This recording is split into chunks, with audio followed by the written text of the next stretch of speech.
그 다음 또 다른 한 용어 중에 하나가 결정이라는 용어예요. 결정. 결정주의. 디터미니즘 할 때, 결정론 할 때, 이제, 결정인데, 디터미니즘인데, 이제 우리 학계에서 론으로 번역하는 거하고, 주의라 번역하는 거하고, 이게 막 약간 뒤죽박죽이에요. 그러니까 저는 일관되게 이즘으로 끝나면 다 주의로 바꾸자고 이야기하는 사람이야. 예컨대 경험론 하면 경험론 합리론 이런 말이 있죠. 근데 경험론은 임피리시즘이고 합리론 하면 이제 레셔널리즘 둘 다 이즘이야. 그러면 경험론 그러면 경험에 관련된 이론처럼 들려요. 론하면 이론처럼 들리잖아, 원자론처럼. 근데 경험론은 이론이 아니라 경험에 대한 이론이 아니라 오직 경험만이 알의 출처다 이런 거고, 합리주의는 경험도 필요하지만 이성도 필요하다 대충 이런 거죠. 또는 이제 알의 궁극 원천은 이성이다 대충 이런 게 그런 견해를 이야기하는 거죠. 인식론 그러면 인식에 관련된 이론 같아요. 인식에 관련된 주의 같아요. 이론 같습니다. 이론 같죠. 그는 에피스테몰로지야, 로지. 인식학이지, 인식에 관련된 이론이죠. 인식에 관련된 학문. 그러니까 론 용어는 약간 중립, 뭔가 이쪽에도 이론으로 쓸 때도 있고 주의로 쓸 때 있어. 그래서 이제 론이 이론을 쓸 때는 항상 이론을 붙여놔요. 이렇게 원자론 그러면 원자 이론이라 해야 되고, 아토믹 시어리. 그 다음에 애토미즘 그러면 원자주의라고 해야 된다 생각하는 거지, 저는. 그래서 이제 용어의 혼돈을 막기 위해서 굳이 이제 론이 나오면 이게 이즘이냐 로지냐에 따라서 이게 좀 다르게 쓰자. 그래서 이제 이거는 결정주의라고 쓰는 게 좋겠다 생각해요. 모니즘 들어가서 모니즘. 모니즘.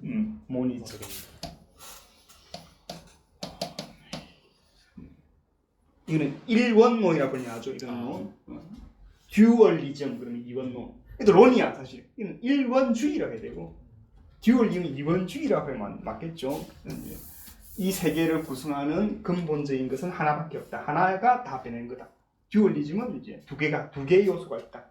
마음과 몸이라는 두 개의 요소가 이 세상을 구성한다. 대충 이렇게 두 개, 한 개냐 두 개냐 뭐 이런 거. 이런 가까이 견해니까 그 론보다는 주의가 맞겠죠. 갑자기 론과 주의에 대한 어떤 번역에 대한 얘기를 했는데, 결정 디터미니즘이라는 결정주의의 어떤 견해가 있는데, 그 견해는 세계가 결정되어 있다는 견해죠. 보통 결정주의 앞에 뭐 붙어. 물리 결정주의가 있지. 또 그것도 유니버설 디터미니즘이 있어요. 이런 세계가 결정됐다. 세계 전체가 보통 이 보편 결정론이라 번역하는데, 그때 보편보다는 저는 세계 결정주의가 맞는 것 같아요. 세계 전체가 결정되어 있다라는 견해를 세계 결정주의. 물리 결정주의는 물리적인 어떤 세상은 결정되어 있다. 물리 결정이 좀 더 좁죠. 뭐 물리 아닌 다른 것들은 결정 안 되어 있다는 걸 열어주고 있으니까. 근데 세계 결정주의는 뭐 물리고 정신이고 모두 이 세계 전체가 결정되어 있다. 근데 그 결정이 뭐냐? 결정이 보통 그 결정은 뒤에 나오나 모르겠는데, 보통 결정주의에서 결정은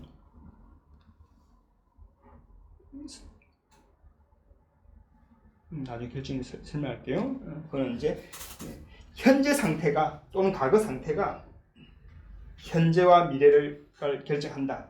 또는 현재 상태가 미래를 결정한다. 현재 상태가 결정되면 미래 상태가 결정되어 있다. 대충 이런 게 결정주의예요. 그런데 이제 결정을 우리가 일상생활에서는 두 가지 용어로 쓴다. 하나가 사물의 존재 상태가 결정됨 이런 뜻을 쓰고, 사물에 대한 주체의 인식 내용이 결정됨 이 두 개를 쓰는 겁니다. 그래서 이제 뭐 서양 철학에서 중세 때 이런 결정을 많이 해. 우리 조직의 결정 이렇게 하는 거잖아. 그 다음에 뭐 결정이나 책도 있어. 결정 이렇게 뭐뭐의 결정이 있어. 그럼 그 말이면 내가 이런 식으로 판단했다. 우리의 주장은 이거다. 우리 조직의 주장은 이거다. 이럴 때 그 결정이라고 쓰는 것 같아. 판단 이런 식으로 그 결정을 쓰는 것 같은데, 여기서 말하는 건 이 말이 아니고 요 말로서 결정이라는 겁니다. 우리가 좀 쓰고 싶은 건, 자, 그래서 존재 상태가 아직 결정되어 있지 않았음을 뜻하는 미결정성은 불확정성에 가깝다. 근데 사물에 대한 인식 내용이 아직 안 결정됐어. 그는 불확실성에 가까운 거지. 그래서 이제 이 결정을 어떤 식으로 뜻이냐에 따라서 이게 불확정성이란 뜻으로 미결정을 쓸 수도 있고, 불확실로도 이제 미결정을 쓸 수 있다. 뭐 그런 이야기고. 그래서 이제 우리가 보통 디터미니즘 할 때 그 결정은 인식 내용의 결정이 아니고 존재 상태의 결정이다. 존재 상태가 지금 현재 딱 어떤 상태로 정해지면 미래 앞으로 보여줄 일도 다 결정되어 있다 라는 견해가 결정주의라는 견해예요. 그럼 세계 결정주의는 세계의 어떤 특정 상태가 과거 상태든 현재 상태든 특정 상태가 결정되면 그 이후의 상태도 다 결정되어 있다 라는 견해라는 겁니다. 그래서 이제 우리가 이제 결정주의 세계, 이게 대표적인 예가 약간 뉴턴의 세계관이죠. 물론 요즘 최근에 뉴턴의 어떤 그 이론이 결정주의를 보장하느냐 아니냐 논란이 있어. 아니다는 논문도 있어. 근데 이제 그거는 뭐 약간 뭐 초기 조건에 대한 이런 어떤 담론이 있을 수도 있고,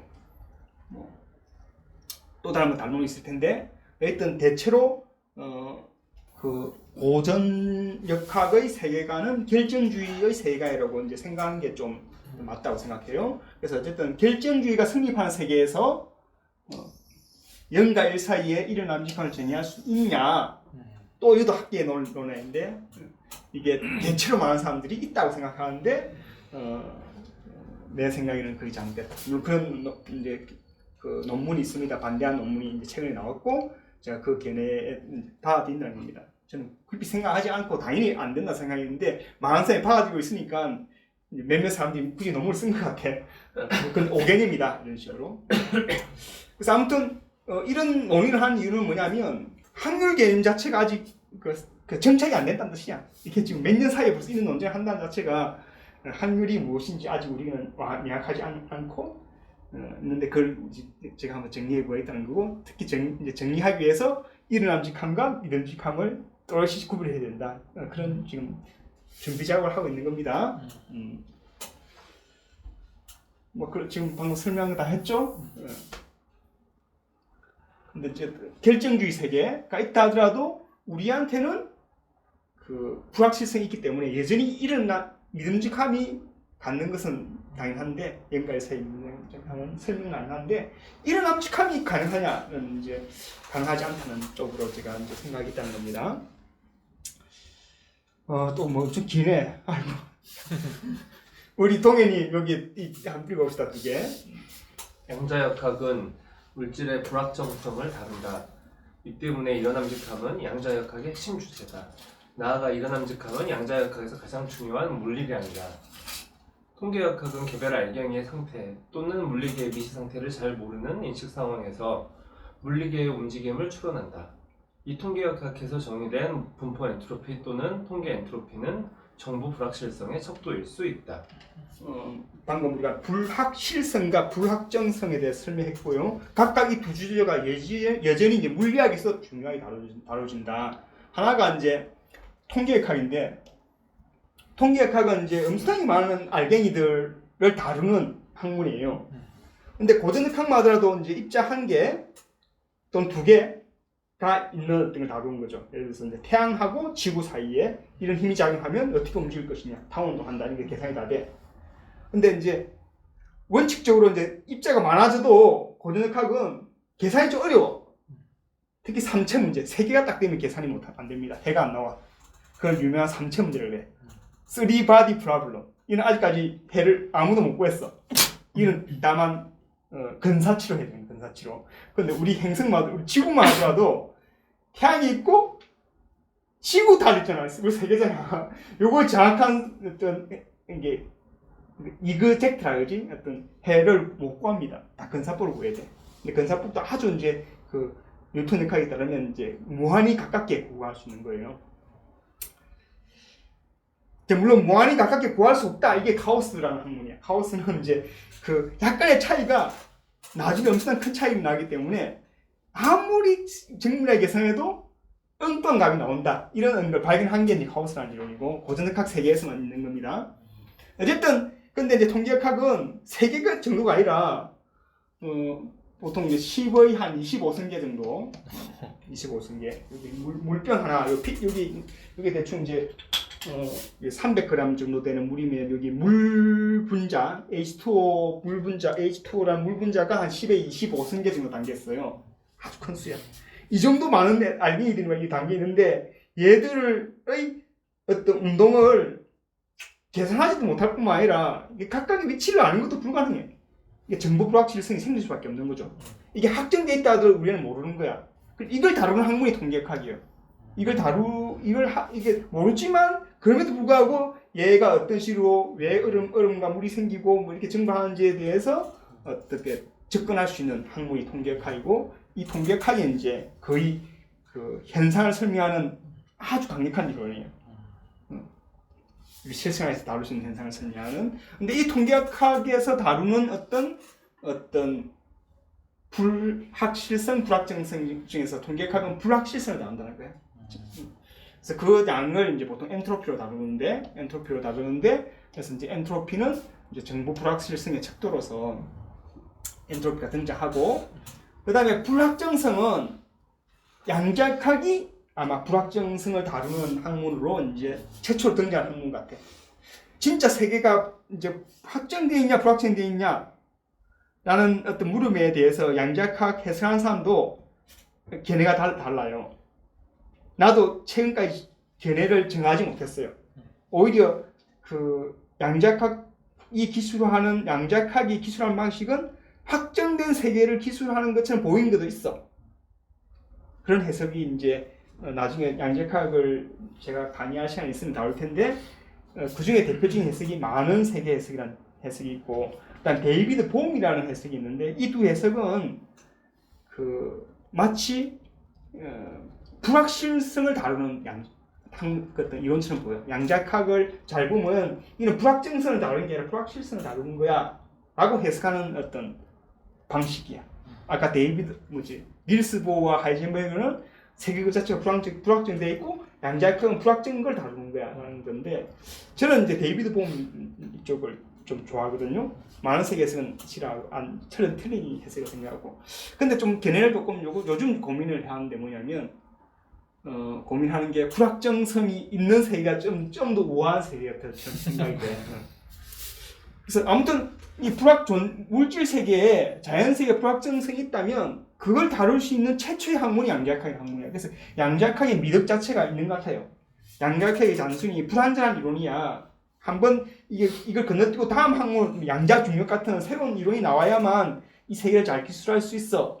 이게 중간 다리 역할로서 양자역학이 있는 게 아니라, 양자역학이란 그 학문 자체가 고유한 어떤 임무가 있는 것 같아. 임무가 우리 인류의 지성사회에서 딱 나타나게 된 이유가 있는데, 그 중에 이제 하나가 불확정성을 다룰 수 있는 최초의 잘 체계화된 이론이 아닌가, 물리학 이론이 아닌가 그렇게 생각하는데, 아무튼 그 양자역학에서 정말로 다뤄야 될 주제는 단순히 믿음직함이 아니라 진짜 진정하게 일어남직함을 다룰 수 있는 학문이 된 그 주제는. 일어남직함은 불확정성이 있을 때만 일어남직함이 존재한다고 생각하니까, 확정돼 있으면 0과 1밖에 없는데 불확정돼 있기 때문에 0과 1 사이에 어떤 일어남직함을 줄 수 있다는 거지. 근데 그거를 정말로 체계적으로 다룰 수 있는 학문이 양자역학이고, 이제 일어남직함하고 양자역학은 난 뗄래야 뗄 수 없는 문제다 생각합니다. 근데 기존의 이론은 이제 아까 말했던 일어남직함을 확정된 세계에서도 일어남직함을 막 주려고 했다는 거야. 이제 그랬는데 나는 오히려 이거는 일어남직함을 그렇게 주면 안 되고, 확정된 세계에서는 0과 1밖에 없는 거고 불확정된 세계에서만 0과 1 사이를 줄 수 있기 때문에, 양자역학의 이런 학문과 일어남직함이라는 개념 자체는 이제 정말로 굳이 말하면 본질적인 연기가 있는 거지. 그렇게 생각하는 겁니다. 그래서 아무튼 물리학에서도 일어남직함과 미남직함이 이제 중요한 개념이고, 양자역학에서는 일어남직함을 다룰 수밖에 없다. 또 다뤄야 한다. 일어남직함은 진정한 일어남직함은 양자역학을 통해서만 진정한 의미가 있다라고 생각하고, 그다음에 이제 그 엔트로피는 정보 불확실성을 다루기 때문에 정보 개념을 정의하는 어떤 양이 되는 거예요. 이때는 엔트로피는 어떤 물리량이 이 바로 정보하고 이제 관계되는 양이기 때문에 정보를 어떻게 이해할 것이냐의 개념과 엔트로피 이해가 연계되어 있기 때문에 각각 이 물리학에서 이 두 이론은 매우 중요하다 생각하고 우리가 확률적 세계, 확률이라는 개념하고 이제 이 물리학이라는 자연과학하고 어떻게 만나는지가 이제 하나의 또 좀 다룰 중요한 재미난 주제 중에 하나다라고 생각합니다. 다음 요거는 여기서 다룰 건 아닌데 나중에 이 주제가 많이 나와요. 엔트로피 최대화 기법이라는 게 나와요. 엔트로피, 여기서 엔트로피는 물론 정보 엔트로피요. 정보 엔트로피인데 엔트로피라는 양이 있는데 이제 엔트로피가 처음 나왔을 때는 열과 온도라는 개념으로 정의된 거예요. 나중에 엔트로피를 강의할 기회가 있으면 할 텐데 그 개념이었는데 그래서 이제 그렇게 클라우지우스라는 사람이 그렇게 정의한 뒤에 온도와 열의 개념을 빌려서 엔트로피를 정의했는데 정의한 뒤에 엔트로피는 감소하지 않는다. 엔트로피는 이제 똑같거나 증가한다는 이론을 만들었어요. 만들고 난 뒤에 나중에 이 엔트로피 개념이 점점 발전합니다. 발전해서 이제 어떤 새로운 어떤 뭐 볼츠만, 깁스, 그다음에 뭐 셰논 등등에 의해서 엔트로피 개념이 정의되는데 이제 그런 뒤에 엔트로피 최대화 기법이라는 계산 기법이 나왔어요. 이는 이제 딥러닝이나 머신러닝 할 때 나중에 쓰게 됩니다. 그러니까 어쨌든 그 엔트로피 원래 엔트로피는 자연 세계가 고립되어 있으면 엔트로피는 항상 최대돼 이런 이론이었는데 이제 새로운 엔트로피 개념이 나오면서 계산 기법으로 쓰입니다. 오히려 이걸 최대화하면 진짜 값에 가까운 게 나와 이런 식으로 바뀌는 거지. 그래서 아무튼 엔트로피 최대화 기법이라는 게 있는데 이 기법을 좀 설명하는 건데 뭐냐면 엔트로피 그 자체가 뭐냐면 우리가 가지고 있는 정보 불확실성의 척도야. 근데 우리가 이제 이만큼 우리 몰라. 세상을 모르고 있으면 이 모르고 있는 양만큼 세상을 반영해야 되는데 우리가 모르고 있음에도 불구하고 우리가 막 추측해가지고 마구 사무에다가 이렇게 해. 그러면 그렇게 되면 어떤 현상이 생기냐면 엔트로피가 최대화되지 않은 방식으로 세상을 기술한다는 거야. 그러니까 우리가 갖고 있는 세상에 대해 잘 모르면 엔트로피가 최대화되도록 세계를 기술해야 되는데 우리의 어떤 막 이렇게 선입견 아니면 짐작 같은 게 들어와가지고 자꾸 편향적으로 세계를 기술하게 되면 그때 엔트로피는 이게 세계를 편향적으로 기술하다는 말이 뭐냐면 예컨대 이제 세계가 이렇게 입자들이 막 흩어져 있는데 나 여기 살고 있어. 돈이 막 여기 모일 것 같은 거야. 세계에 돈이 막 퍼져 있을 텐데 그러니까 세계가 돈이 여기 모였다는 말은 뭐냐면 엔트로피가 낮게 생각한다는 거지. 돈이 막 퍼져 있어야 되는데 내한테 왠지 몰려있다는 생각이 드는 거지. 마찬가지로 입자들이 한 곳에 모였다고 생각하면 엔트로피가 낮은 상태거든. 그러니까 우리가 이제 잘못 판단해서 편향적으로 생각한다. 편향적으로 세계가 쏠려 있다고 생각한다. 어떤 물질의 상태가. 그러면 그 물질의 어떤 상태 또는 세계의 상태를 엔트로피가 최대화되지 않은 방식으로 기술하는 거거든. 엔트로피를 최대화한다는 말은 뭐냐면 야 네가 정보를 잘 모르고 있으면 그 모르는 만큼만 세계를 기술해. 라고 만들어주는 어떤 계산 기법이라는 겁니다. 그래서 설명하는 거야. 그래서 영훈님 읽어볼까 이거?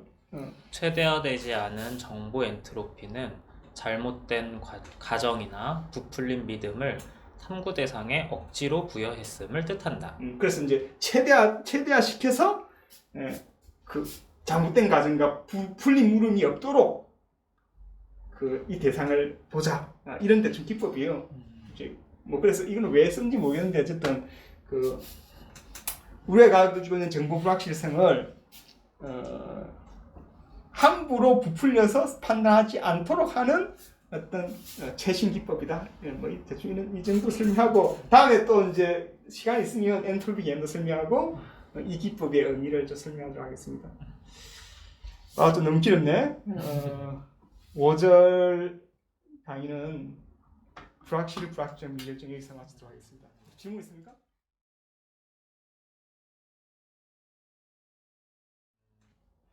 간단한 질문인데 예. 아까 그 통계역학에서 다루는 그 대상은 미시 분자적 뭐 이런 거에만 한정돼 있는 건가요? 일단 지금 설명했잖아요. 요 위에 어떤 거동이랄까? 요 온도를 낮추면 이제 얼음이 되잖아요. 상변이라는데 그런 것들을 했을 때 얼음이 되는 게 거시 현상 같아요, 미시 현상 같아요? 구분하기 어려워. 우리가 볼 수 있잖아. 얼음만 만지면 그러면 거시예요? 거시 현상이죠. 그러니까 그 입자들의 어떤 상태가 자체는 네. 아주 각 개별 있겠잖아요. 근데 미시할 때 두 가지 개념이 있어요. 미시 상태가 두 가지 개념인데 미시 상태가 하나가 알갱이 하나가 미시하다는 건 미시가 있고 이 전체의 미시 상태가 있는 거죠. 이 전체의 미시 상태는 뭐냐면 알갱이 하나하나가 위치가 되고 얘의 속도가 뭔지를 다 모으면 이 전체의 미시 상태가 되겠죠. 우리가 알고 있는 온도 정도지. 온도는 이 사물의 이 시스템의 거시 상태고 이 거시 사물의 미시 상태가 또 있는 거예요. 이 거시 사물의 세세한 상태, 하나하나의 상태, 또 하나 딱 정해져 있겠죠. 그러니까 미시란 말에 뜻이 두 개 있는데 촘촘한 상태다. 정말 촘촘한 상태다. 거시적인 사물이지만 촘촘한 상태다.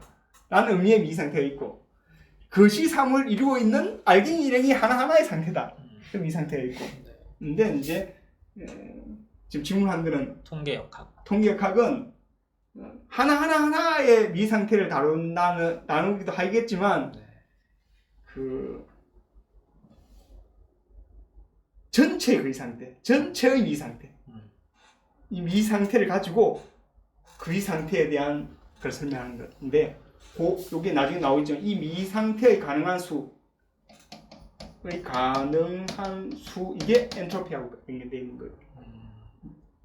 이게 이 미시 상태 수가 많으면 그런 상태로 바뀔 확률이 높다는 뜻이에요. 근데 이제 동전을 예를 들자 동전이 이제 동전을 만 개 던질 거예요. 10,000개 던지면 10,000개 모두 앞면이 나오는 상태. 이게 1번부터 10,000번까지 성게 모두 앞면이야.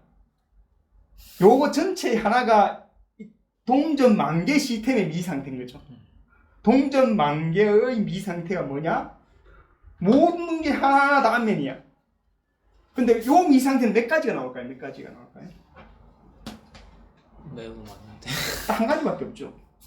다 앞면이 나오는 한 가지밖에 없죠. 앞면이 나온다고 하면 다 앞면이 나오는 한 가지 상태. 한 가지밖에 없잖아. 근데 이 10,000개 중에 2개가 앞면이 나오고 나머지는 모두 뒷면이야. 그럼 몇 가지가 나올까요?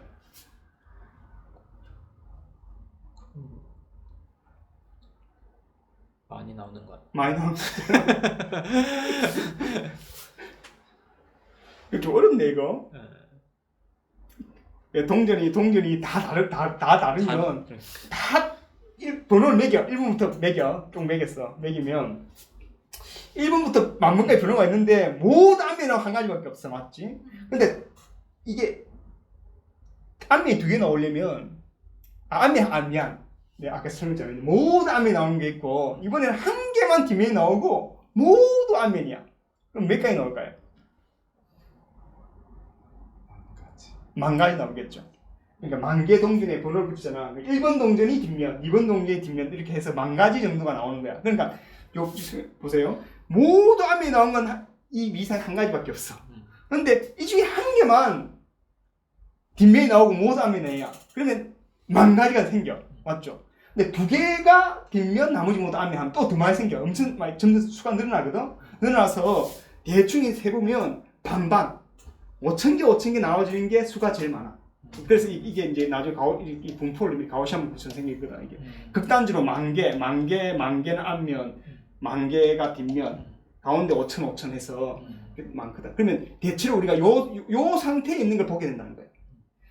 생각 가능한 수가 다 나오겠죠. 이게 좀 많은 팩토리얼 이렇게 나오는지 모르겠지만 엄청나게 많은 어떤 경우의 수를 만들 수 있어. 만들 수 있는데 우리가 볼 수 있는 것은 요 극단적인 요런 게 아니야. 극단적인 거 아니고 요 사이에 있는 걸 보인다는 거야. 이게 뭐냐면 가능한 상태 수가 많으면 많을수록 우리가 실제로 경험하게 될 확률이 높다. 그래서 요 수를 가지고 엔트로피를 정의를 딱 하게 되거든요. 이제 뭐 그런 이야기예요. 그래서 이제 아무튼 그 미상태의 수를 이제 계산할 수 있는 기법이 있거든요. 통계학에 가면 이제 그래서 이제 박동전처럼 해서 이제 그 대체로 예를 들어서 뭐 엄청나게 많은 이제 전자들이 이러이러한 어떤 속에서 어떻게 행동할 것인지를 보면 얘들이 대체로 이렇게 행동할 것처럼 보이는 거야. 그런 거 가지고 반도체도 만들고 하겠죠. 그러니까 하나하나의 어떤 전자들이 어떻게 움직일지는 예측 못하지만 이게 엄청나게 많은 전자들이 모였을 때 뭐 이러이러한 뭐 장력이 있을 때 이런 장력의 전자들이 어떻게 행동할지는 대충 계산해 보면 가장 될 듯한 엔트로피 가장 높은 가장 가능성이 높은 경우의 수가 많은 쪽으로 가게 될 것이다. 이렇게 해서 이제 통계학이 만들어지는 거예요. 또 질문 있습니까? 자, 그럼 여기서 여기까지 5절 여기서 마치도록 하겠습니다. 수고 많았습니다.